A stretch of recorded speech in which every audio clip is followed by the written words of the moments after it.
Baik itu di rumah, ini umum sifatnya, atau di pekerjaan, atau di lingkungan sosial. Kata Allah, ikhtiar selalu, maksudnya tingkatkan usaha kita untuk mengatasi persoalan dimaksud dan iringi dengan meningkatkan ibadah kepada Allah. Perhatikan rumusnya ya. Awas, ini suka dianggap ringan, padahal di sini kuncinya. Jika Anda punya masalah apapun dalam hidup, kata Allah, jangan pernah mengeluh dengan masalah itu, tapi tingkatkan ikhtiar Anda, kemampuan Anda, sesuai dengan ilmu dan kemampuan yang Allah titipkan pada Anda, untuk mengatasi persoalan itu, dan ini poinnya, please-nya. Ya. Dampingi dengan peningkatan ibadah kita pada Allah Subhanahu wa Ta'ala. Minimal salat. Liyuqimus salat.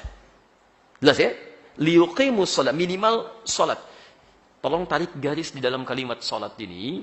Itu banyak sekali ayat dalam Al-Quran yang berkorelasi positif antara peningkatan kualitas dan kuantitas salat yang baik dengan pengentasan persoalan-persoalan kehidupan. Saya beri contoh begini. Quran surah ke-65 At-Talaq ayat kedua, ketiga, dan keempat. Ditafsir di Al-Baqarah di ayat kedua dan ketiga. Perhatikan kalimatnya. Bismillah. Wa may yattaqillaha yaj'al lahu makhraja. Saya ulang. Wa may yattaqillaha.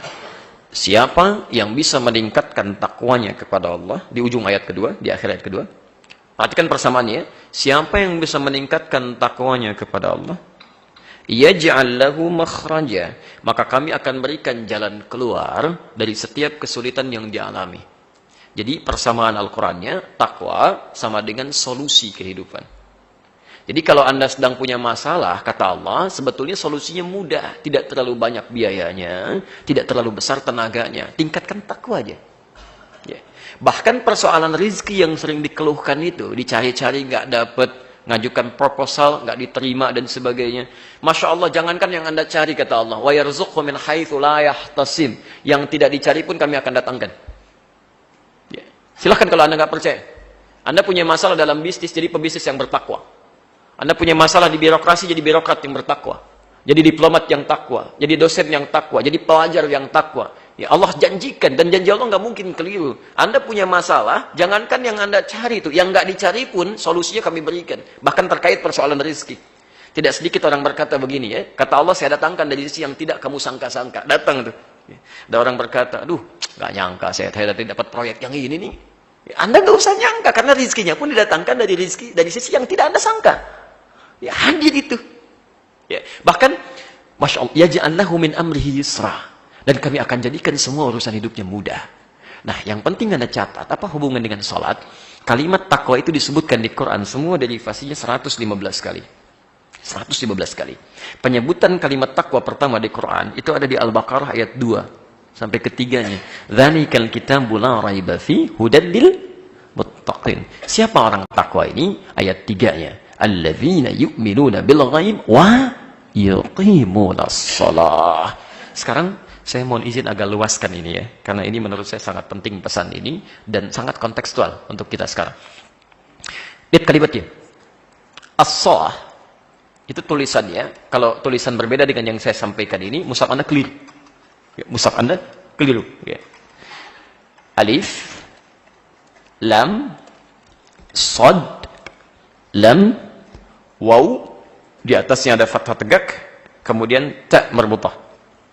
Alif, lam, shad, lam, waw, ta marbutah. Itu sudah disepakati dalam bahasa Arab. Kalimat seperti ini kalimat berbentuk jamak, plural, tapi bisa dibaca dengan bacaan tunggal dan jamak sekaligus. Jadi bisa dibaca dengan solat, bisa dibaca dengan solawat. Jelas? Solawat itu jamak dari kata solat ya. Awas, hati-hati. Solawat jamak dari kata solat, asalnya itu. Ya, di Mekah kalau Anda haji ada bus solawat. Bukan saat masuk bis Anda pada solawat, bukan. Bis itu mengantarkan Anda untuk sholat. Awas ya, saya pernah tugas di Mekah itu ya. Ada bis solawat, begitu masuk bis pada solawat di dalamnya. Bukan, itu bis mengantarkan Anda ke Masjidil Haram untuk sholat. Ya itu, ada yang sapko, ada yang macam-macam itu kan, dari mahbas jin, dari aziziyah. Anda naik bis itu, disebut bis solawat, itu jamaah dari kata solat. Ya, Quran surah kedua Al-Baqarah, ayat 238 itu ya. Dari 237 sampai 238, posisi paling kanan sebelah atas itu. Hafidhu ala solawat. Jaga waktu-waktu salat itu jamaah. Jelas ya? Baik. Nah, sekarang perhatikan. Kenapa kalimat salat ini oleh Allah diungkapkan dalam bentuk jama' di sini, walaupun dibacanya tunggal, ingin menunjukkan bahwa kalau jama' itu sedikit atau banyak? Banyak.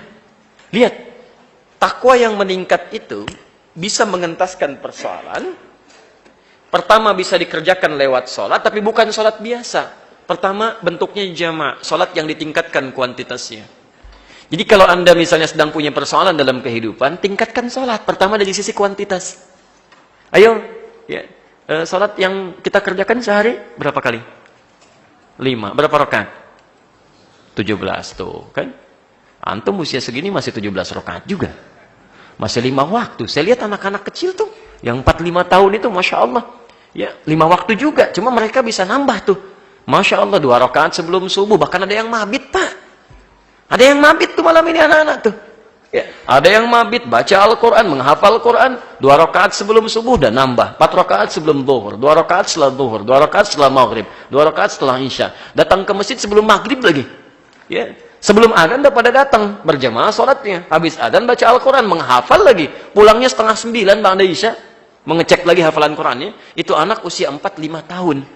Ada anak diberikan 4-5 tahun, masih belum balik. Taklif belum berlaku baginya. Hisabnya masih sangat ringan. Mengerjakan sholat lebih daripada 17 rakaat, tambah yang sunnahnya. Anda dikasih 40 tahun, 50 tahun, masih 17 rakaat juga. Anda butuh berapa tahun lagi untuk meningkatkan amalan? Nah, karena itu coba cek Pak Bu ya. Jadi kalau sedang ada masalah, salah satunya tingkatkan ibadah pada Allah. Bukankah yang punya solusi Allah? Orang tidur, Anda bangun tahajud. Orang cuma sholat subuh, Anda 2 rakaat sebelumnya. Lalu di situ mintakan kepada Allah solusinya. Itu sudah janji Allah. Ya, bahkan kesulitan terbesar pun kalau Anda minta dengan baik, itu segera dikabulkan. Yang kedua ini saya mau akhiri dulu untuk membuka di sini. Ini yang paling dahsyat ini. Kalimat salat juga diawali dengan kata yuqim. Yuqimunas shalah.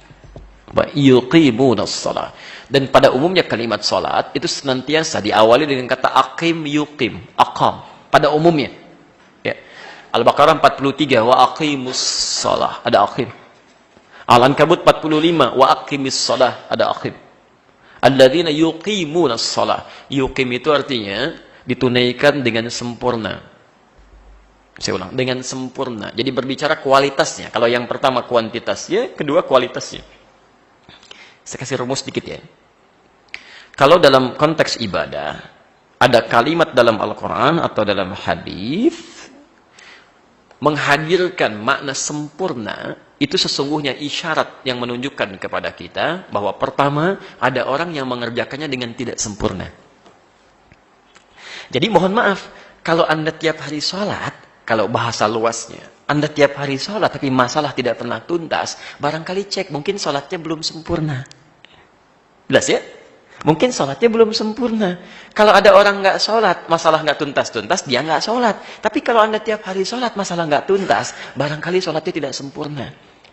Karena itu dalam persoalan sholat ini, Nabi begitu ketat Pak, Bu. Jangankan kita, sahabat pernah kelihatan oleh Nabi sholatnya tidak sempurna. Itu diminta diulang oleh Rasulullah. Silahkan cek di Al-Bukhari, nomor hadis 751, 757, ada di hadis Muslim dengan redaksi yang sama. Allah. Nomor hadis 397. Kalau nomornya beda, cari di bab namanya Babul Musifis Salah. Bab tentang orang yang sholatnya bermasalah. Namanya Khalad Az-Zuraiqi. Saya sering kisahkan ini. Datang ke masjid Nabi, sholat di samping Nabi. Kemudian setelah beliau salam, kata Nabi, Salli fa innaka lam tusalli. Tolong Anda sholat lagi, karena Anda belum sholat. Disebut belum sholat. Ya. Secara singkat mengulang sholatnya sampai 3 kali, diluruskan lagi oleh Nabi dengan kalimat tadi, sampai dia berkata, Ya Rasulullah ma'ahsinu ghairah. Ya Rasulullah, saya nggak bisa lebih bagus daripada ini. Alimni, tolong ajarkan saya. Maka diajarkan oleh Nabi sholat yang benar dari awal sampai akhirnya. Dari situlah kita mendengar kalimat, Sallu kama ra'aitumuni usalli. Al-Bukhari nomor hadis 651. Sholatlah kalian persis seperti melihat saya sholat.